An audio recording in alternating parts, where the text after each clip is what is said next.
또 하나님의 약속과 율법에 대해서 말씀을 전하도록 하겠습니다. 특별히 어제는 하나님의 약속과 율법에 있어서 율법 이전에 있었던 하나님의 약속과 유업에 대해서 부분에 대해서 말씀을 전했습니다. 갈라디아서 1장 10절에서 사도 바울은 이제 내가 사람들에게 좋게 하랴 하나님께 좋게 하랴 창세기 6장에 5장 6장에 보면 노아 홍수 때 세상이 이제 하나님이 물로 세상을 심판하게 될 때 그런 표현들이 나오죠. 하나님의 아들들이 사람의 딸들과 결혼을 했다. 물론 이 부분에 대해서는 이 해석상에 굉장히 좀 난제가 되는 부분이기도 합니다. 사람의 아들은 뭐고 하나님의 아들은 뭐냐.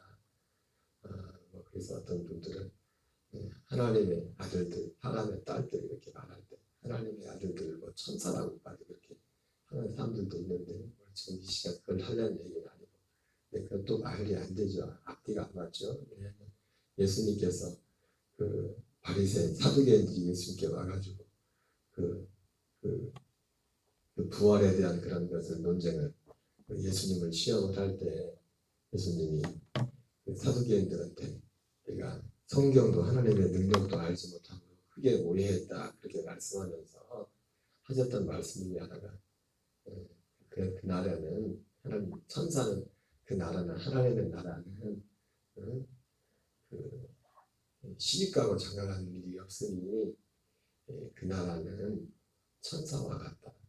하나님은 결국 이제 부활의 복을 입는 그런 날이지만 마치 천사와 같아도 시집가고 장가가는 일이 없다. 이렇게 말씀했죠. 그러니까 우리가 보통 이제 주석에 이제 그런 아예 그런 것들을 좀 피하기도 하는 주석도 있고 또 어떤 주석들은 그게 천사 하나님의 아들들이 천사다 이렇게 말했는데 그게 말이 안 됩니다. 그걸 통해서 말이 안 되고 또 히브리서에서도 그랬잖아요. 하나님이 언제 천사 중 누구에게 내 아들이라고 한 적이 있느냐. 그렇죠? 천사는 아니란 말이에요. 어쨌든 하나님의 아들들, 사람의 아들들이라고 했을 때 그 번역을 물론 그 번역은 어쨌든 한글 번역 우리 개혁 이 한글 번역에 그렇게 됐지만 원어까지 보진 않았어요. 그걸 어떻게 되면 한글 번역에 그렇게 되는데 그걸 번역하는 분이 어떤 의도로 어떤 신약을 가지고 그걸 번역하는지 모르겠지만은 어쨌든 의미적으로 볼 때는 그게 하나님의 아들들과 사람의 아들들이 나오지 않습니까? 굳이 의미적으로 말한다면 하나님의 아들들은 누굽니까? 이 약속 아니면 약속을 여러분 약속은 아담 때부터 창세 전부터 있었습니다. 그리고 아담이 범죄한 이후에도 아담에게 하나님 바로 그 약속을 다시 줬답니다. 그래서 그전에 말씀드렸지만은 아담이 선악과를 따먹었지만 이 아담은 오실자의 표상이라고 할 때 그래서 어떤 분들 그렇게 말씀을 하기도 합니다. 아담이 사실 선악과는 하와가 따먹었잖아요. 죄를 졌는데 같이 아담도 그 선악과를 같이 먹고 같이 죽는단 말이에요. 그 죄를. 그래서 그런 부분에 있어서 예수님이 우리가 죄를 졌는데 우리 죄를 짊어지고 예수님이 우리를 위해서 우리가 함께 죽은 것처럼 그래서 그런 아담은 오실자의 표상이라고 할 때 그런 부분에 대해서 예수 그리스도가 오실자는 예수 그리스도를 말하는 거죠. 마지막 아담. 그분이 오셔서 마치 그러니까 왜냐하면 예수 그리스도가 우리와의 관계도 신랑 신부와의 관계지 않습니까? 그런 관계를 표현하는 마치 결국 복음은 그 남편 대신 신랑 대신 그리스도와 우리가 하나가 되는 거거든요. 원래 아담과 하와가 하나였는데 범죄로 말미암아 이제는 하와 범죄에서 죽음에 이르게 되는데 같이 아담도 같이 그것을 받아먹고 같이 죽는 겁니다. 같이. 그래서 어떤 분들은 아담이 오실자 예수 그리스도의 표상이라고 할 때는 그런 면들에 대해서 말씀을 하는 부분이 있어요. 어쨌든 사람의 아들들, 하나님의 아들들이라고 할 때 분명한 뭐냐면 여기에 기준은 뭐냐면 하나님의 약속. 약속이 있는 자와 약속이 없는 자. 약속 안에 있는 자와 약속 밖에 있는 자. 그래서 여러분 이 약속은 결국 사람들이 주지만 사람들 그래서 우리가 하나님의 아들들 되게 하는 거예요. 그래서 갈라디아 4장 4절에도 때가 참에 예수 그리스도께서 여자에게 나시고 율법 아래 나신 것은 율법 아래 자들을 속량하시고 아들의 명분을 얻게 하기 위함이라 이런 말씀이 있습니다. 그래서 여기 사도 바울이 갈라디아서 1장 10절에서 이제 내가 사람들에게 좋게 하랴 하나님께 좋게 하랴 사람들에게 기쁨을 구하랴 내가 지금까지 사람들의 기쁨을 구하였다면 그리스도의 종이 아니니라 이렇게 말씀하고 있는데 여기서 말하는 이 사람들은 그래서 의미적으로 볼 때 이 사람들은 어떤 부분이냐면 이 사람들이라고 지칭했을 때는 이 약속을 거부하는 어제도 말씀드렸지만 여러분 이 사람들은 특히 육에 속한 이 사람이 몸도 우리가 한글에서 몸을 육이라고 하는데 근데 헬라에서는 어쨌든 이 몸을 하나 가지고도 두 가지로 대표를 표현하지 않습니까? 우리가 그 대사로니가 5장 24절에 너희 온 영과 혼과 몸이 할 때 몸과 그리고 성경에 몸이란 단어가 나오고 육이란 단어가 나왔으니까 우리 몸뚱아리를 똑같이 놔두고도 몸이라고 표현을 하기도 하고 육체라고 표현한다고. 근데 몸과 육체라고 표현할 때는 우리 한글로도 단어가 다르지만은 의미 자체가 전혀 다른 겁니다. 마치 그 어린아이와 같다는 이 말 하나 속에서도 의미가 전혀 두 가지 정반대의 의미가 있지 않습니까? 어린아이 같다고 할 때도 어린아이 같다고 할 때는 어떤 긍정적인 면에서 쓰이기도 하고 그래서 예수님이 말씀해 너희들이 어린아이 같지 않으면 하나님 나라 들어갈 수 없을 때는 긍정적인 의미에서 어린아이의 어떤 긍정적인 의미 그 면을 부각시켜서 예수님이 어린아이 같지 않으면 천국에 들어가지 못한다. 또 반대로 또 성경에서는 어린아이 같다고 할 때는 반대로 쓰입니다. 굉장히 유치하고 미성숙하고 자기만 알고 그런 어떤 미성숙한 그런 부분들을 가지고 어린아이 같다 그렇게 표현들을 하죠. 그런 것처럼 이 몸뚱아리 몸을 가지고도 몸으로 표현될 때 그냥 몸이라고 할 때하고 육이라고 할 때는 전혀 몸은 그냥 몸 자체로 썼던 그래서 그 몸이 흠없게 보존되길 원한다고 했지 않습니까? 표현이 그렇게 거기서 말하는 몸은 이 똑같이 몸뚱아리 육신의 몸뚱아리를 갖고 말하지만 그냥 어떤 긍정적인 의미에서 여러분 우리 몸 자체가 이 몸 자체로서 나쁜 게 아닙니다. 예, 어떻게 보면 중립적인 어떤 부분이 있죠. 예, 새벽에 딱 일어나자마자 시계를 휴대폰 딱 했더만 뭐 유튜브가 하나 떴더라고. 떴길래 딱 보니까 어떤 목사님이 특강을 하신 건데 원로 목사 은퇴하시는 분인데 제목이 딱 돈에 대해서 특강한 건데 제목만 딱 떴던데 제목이 핸드폰 떴던데 보니까 돈은 복이 아닙니다. 돈은 악도 아닙니다. 두 번에 대해서 강의했는데 그 제목만 봐도 뭔 얘기인지 알겠죠. 돈은 복도 아닙니다. 돈은 죄도 악도 아닙니다. 그게 중립적인 몸. 그래서 몸 헬라에서도 똑같은 이 몸뚱아리를 놓고서 그냥 어떤 최소 중립적인 또는 어떤 긍정적인 의미에서 몸이라고 해요. 소마. 참 그도 그렇게 표현한 것이 대사로니가 5장 24절에 보면 너희 온 영과 혼과 몸이 그렇게 됐다고. 영과 혼과 몸이 근데 그 영과 혼과 몸이 말할 때 제가 요즘 말했지만 여러분 사람들에게는 영이라고 쓰지 않았어요. 사람들이 하나님의 아들들에게 한 말이에요. 하나님의 아들들에게 그래서 제가 지난주에는 지난주 저녁 때 그 택하심에 대해서 말씀을 전할 때 세 번째가 그랬잖아요. 아들의 영이 되는 어떤 선택이라고, 택하심이라고. 영. 원어적으로 볼 때 푸뉴마, 히브리어는 루하흐라는 이 하나님께만 속한 하나님의 영, 아들의 영. 그래서 그 이전에는 사람들에게 이걸 쓸 때 영이라고 했을 때도, 심지어 아담조차도 이 생명이라고 했을 때 영이라고 쓰지 않고 푸시케라고, 네피시 하야라고 그렇게 썼는데, 사도행전서 5장 14절에서는 너희 온 영과 혼과 몸이 할 때 혼도 확실히 구분되어 있고, 거기서 비로소 혼이라고 했을 때 거기서 이제 거기 푸시케라고 돼 있고, 이 영이라고 했을 때 그것을 하나님에게 말한 게 아니라 지금 갈라디아 교인들, 데살로니가 교인들한테 한 거잖아요. 성도들한테 너희 영 푸니마, 그래, 푸니마라고 거기서 비로소 사람들한테만 하는데 푸니마라고 하겠어요. 푸니마가 될 수 있는 건 아들의 영을 받은 자들이죠. 아들의 영을 받았기 때문에 그들이 그래서 푸니마가 됐고, 그래서 이 육체조차도 어떤 면에서 보면은, 그러니까 그게 그 단 하나 속에 영과 혼과 몸이,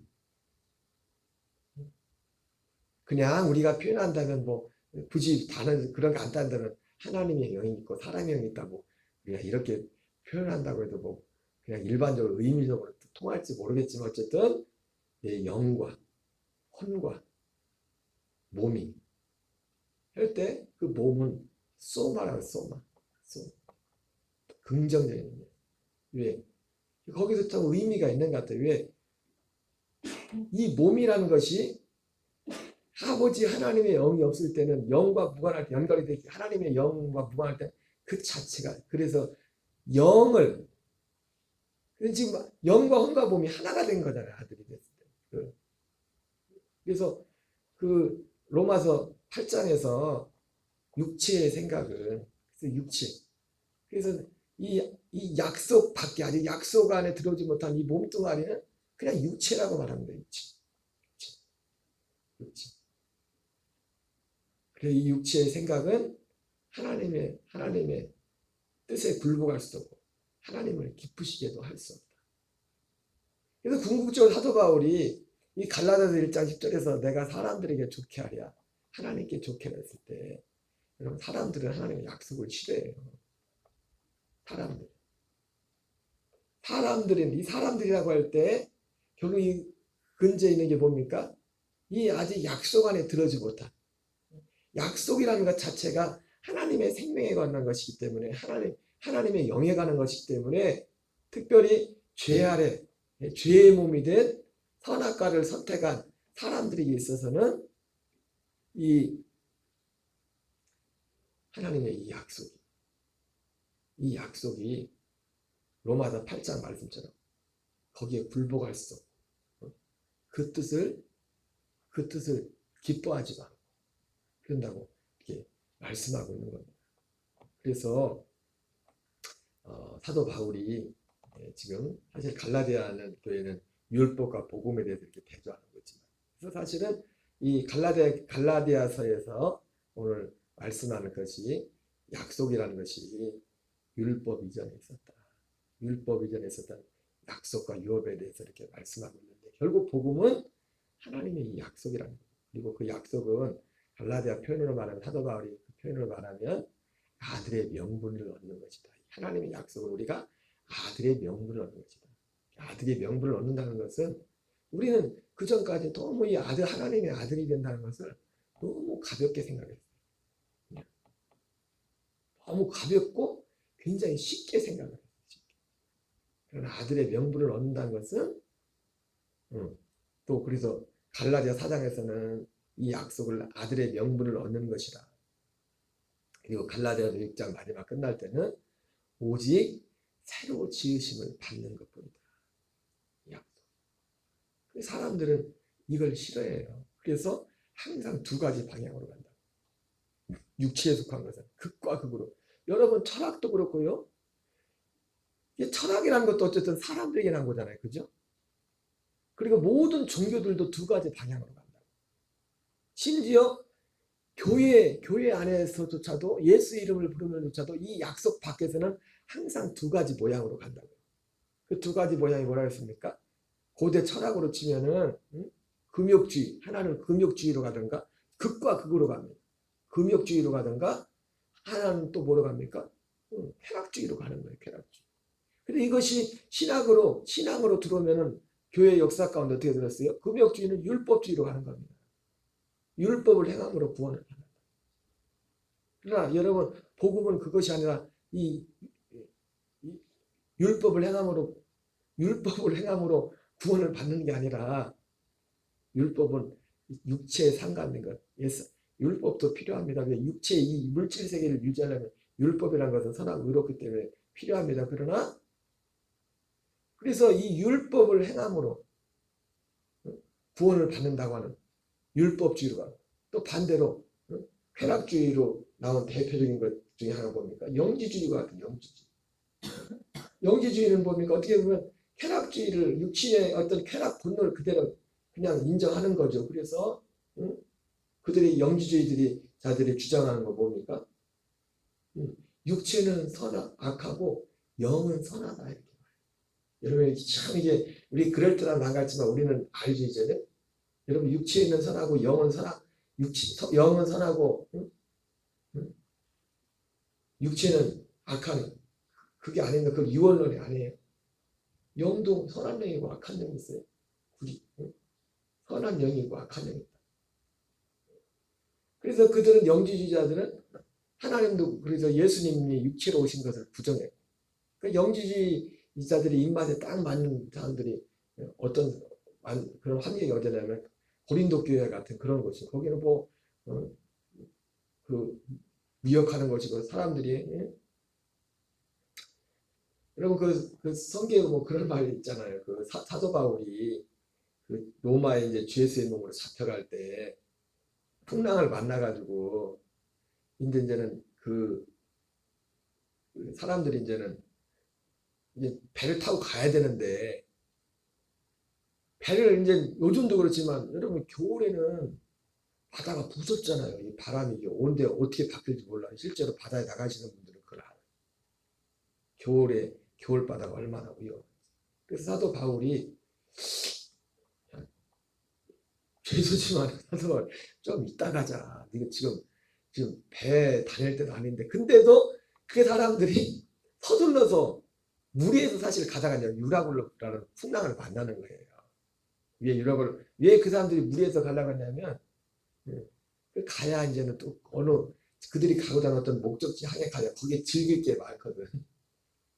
그 즐길 게 많아가지고 그걸 무리해서라도 그들이 가려고 했었어요. 왜냐면 다른 항구에 가면은 그 항구 가면 조그맣고 항구에 별로 즐길 것도 없고 그냥 그러고 그런데 그래 거기 말고 거기 패스하고 빨리 그쪽으로 가려고 무리하다가 그런 어떤 유라굴로 풍랑을 만났다고요.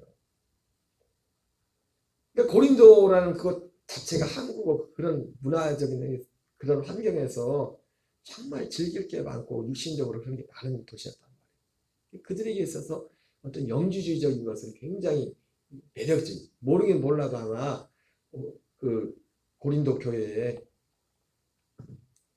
특별히 이제 고린도서 5장에 보면 성적인 타락에 그게 달해가지고 친엄마는 안 했지만 비록 계모였지만 계모와까지도 어떤 관계를 가진 그런 어떤 것들에 사도 바울이 책망을 하지 않습니까? 그런데도 그 교회들은 그를 전혀 문제 삼지 않고 그를 그렇게 심각하게 생각하지 않고 그런 모습들에 대해서 사도 바울이 굉장히 강한 어조로 책망하는 모습이 고린도서 5장에 거기에 나와 있어요. 예, 그런 것들에는 그런 어떤 영지적인 것들이 영향을 미친 거예요. 사람들이 그걸 별스럽지 않게 육은 악하고 영이 구원을 받는 거지. 여러분 맞습니다. 우리 영이 구원을 받는 거지만 영이 진짜 구원을 받으면 어떻게 돼요?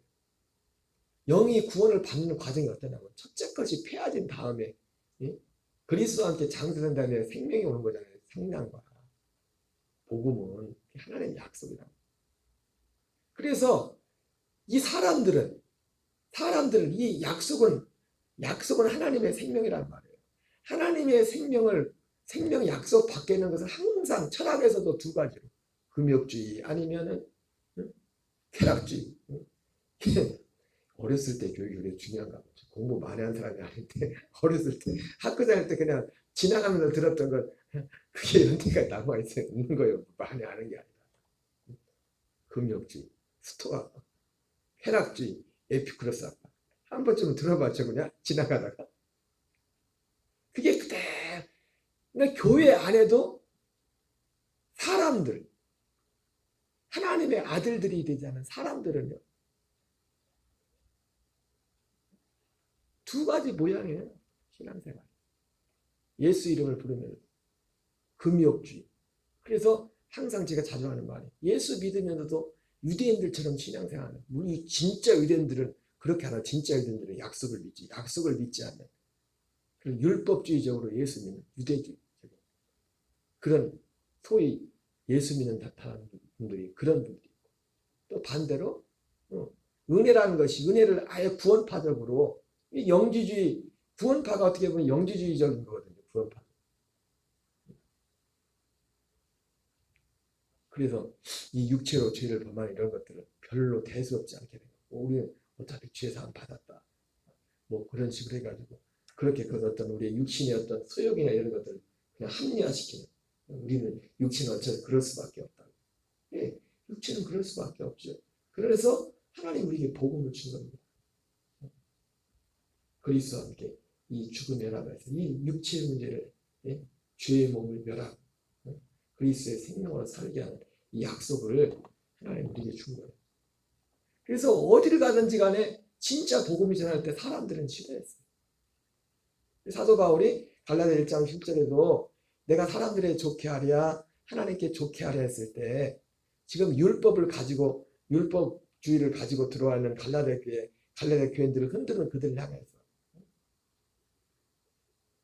여러분 우리가 하나님이 정말 하나님이 기뻐하는 그런 삶의 중심에는 반드시 하나님의 약속이 있어요. 주님의 약속을 떠나서는 하나님이 기뻐하는 자리에 설 수가 없어요. 그래서 지난번도 말씀드렸지만 히브리서 11장 6절에 하나님께 나가는 자는 하나님의 반드시 계신 것과 하나님은 그런 다음에 기뻐하죠. 하나님의 반드시 계신 것. 자기를 찾는 자들에게 상 주심이심을 믿게 될지니라. 그 상이 뭐라고 했어요? 그 상이 결국 히브리서 11장에서는 하나님의 이 약속이랬어요. 약속을 바라는 자들. 그 약속은 또 뭐였습니까? 이 아들의 생명을 얻는 거라고요. 영원한 생명, 새로 지음을 받는 거. 그래서 엊그제도 말씀드렸잖아요. 이제는 이 복음 안에서는 죄의 기준은 분명합니다. 우리가 일반적으로 이 약속을 모를 때 생각하는 죄의 기준과 이 약속 안에서 할 때는 약속의 기준이 분명하다. 죄가 뭐냐? 약속을 믿지 않는 겁니다. 그리고 이 이 죄가 뭐냐? 하나님의 아들의 생명이 아닌 그냥 사람으로 사는 게 죄라고. 사람의 생명. 사람의 생명. 육신의 소욕으로. 사람의 생명과 사람의 인식이야. 그래서 사도 바울은 심지어 뭐까지 재요? 우리의 우리가 그래서 그리스도 예수의 사람들은 하나님의 아들들은 그 정과 욕심조차도 십자가에 못 박았다. 그 정과 그 욕심조차도. 여러분 우리 사람 살아가려면 정이 필요하잖아요. 정. 대한민국 사람들은 정이 많은 사람이 또 없다는 거예요. 정. 그것조차도 십자가에 못 박았다. 오직 그리스도의 생명으로. 그 생명 안에 사람의 정이 아닌 그 하나님 여러분 하나님의 생명 안에도 정이 있습니다. 정이 있는데 사람의 생명에서 나오는 정이 틀려요. 제가 말씀드린 것처럼 내가 그걸 보니까 사랑도 육신의 생명에서 나오는 사랑과 하나님의 생명에서 나오는 사랑이 다르구나. 그런 것처럼 하나님도 정이 있어요. 지정의가 있다. 하나님이 어떻게 다른다. 우리가 하나님을 닮았다. 그런데 육신의 생명에 속한 지정의와 하나님의 생명에 속한 것이 다르다. 그런데 사도 바울이 정과 욕심을 십자가에 못 박았다고 합니다. 그래서 죄와 하나님의 의의 기준은 딱 이 약속 안에서 갈라지는 거예요. 약속 안에서. 내가 믿음으로 산다는 게 뭐냐 이제는 그렇기 때문에 믿음으로 산다는 것이 하나님 살아계십니다. 그래서 그 살아계신 하나님을 의지합니다. 그것도 그런 내용들이 당연히 포함이 됩니다. 네, 믿음으로 산다는 것이 정말 환경 힘들고 어렵지만은 하나님을 의지해서 하나님 붙들고 주님이 우리 인도하고 도와줄 걸 믿습니다. 그래서 이 어려운 이 환경을 정말로 정말 지금 환경은 힘들지만은 함께 하신 하나님을 믿고 그것도 믿음입니다. 그러나 그것은 뭐와 같은 겁니다. 하나님의 살아계심을 믿는다는 그런 거죠. 그죠? 주님이 그것도 기뻐하십니다. 그 믿음이 굉장히 기본적인 거죠. 그러나 믿음으로 산다는 것은 단지 그것이 아니라 하나님의 생명으로 사는 모든 지각에서 아들의 그 생명으로 사는 사람들은 근데 이걸 싫어한단 말이에요. 이 복음을 싫어한단 말이에요. 그래서 항상 두 가지로 율법주의 아니면 영주주의 같은 그런 모습으로 그래서 이 복음을 그래서 사도 바울이 너무 사람들이 싫어하기 때문에 그런 배경에서 내가 사람들에게 좋게 하랴. 내가 하나님께 좋게 하랴. 내가 사람들의 기쁨을 구하라. 내가 지금까지 사람들의 기쁨을 구하였다면 그리스도의 종이 아닙니다. 사람들에게 복음은 인기가 없어요. 복음이라는 것은 진짜 복음은 사람들에게 인기가 없다. 왜? 하나님은 아들 되어 살도록 하는 것이 복음입니다. 어쨌든 복음이 전 율법이 있었다는 지금 약속에 대해서 말씀을 하고 있는데 이 부분들을 다시 한번 되새기면서 한날도 이 믿음 진리 이 복음 진리 안에서 그리스도로 사는 저와 여러분 되시기를 주 이름으로 축원합니다. 주 이름으로 마치겠습니다. 하늘에 계신 우리 아버지여 이름이 거룩히 여김을 받으시오며 나라의 마옵시며 뜻이 하늘에서 이루어지는 같이 땅에서 이루어지이다. 오늘날 우리에게 일용할 양식을 주옵시고 우리가 우리에게 죄 지은 자를 사하여 주는 같이 우리의 죄를 사하여 주옵시고 우리를 시험에 들게 하지 마옵시며 다만 악에서 구하옵소서.